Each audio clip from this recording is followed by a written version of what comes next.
ICE removed more than 1,300 illegal migrants in the Houston area just last month.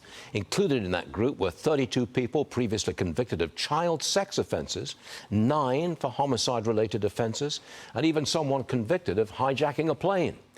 Joining me now is Chad Wolf.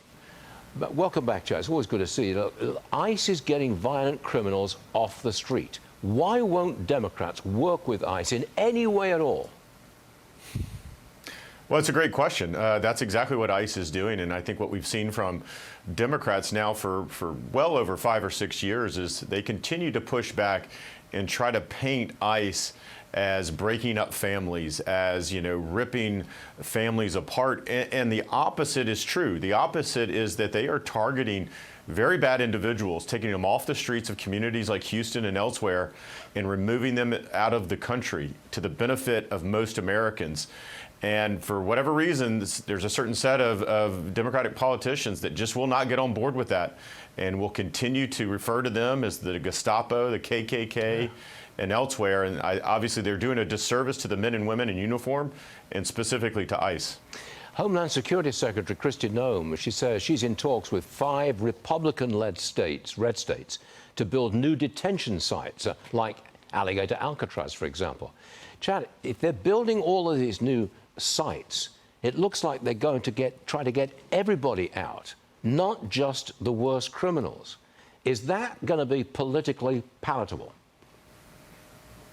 Well, I think it is. Look, the administration has continued to say, as I and others have said, is that you can prioritize the worst of the worst.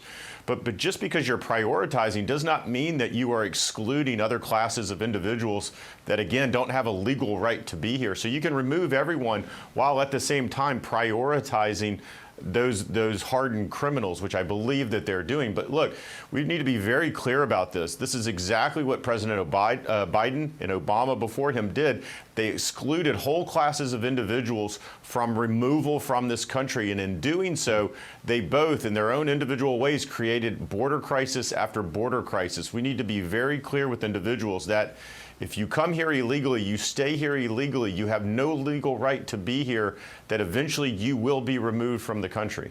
But am I right in saying that there is a plan that if you're an illegal and you come forward and you register with the authorities and you accept that what you did was wrong and you go back wherever you came from, you could then have a shot at coming back legally? Is that system in place?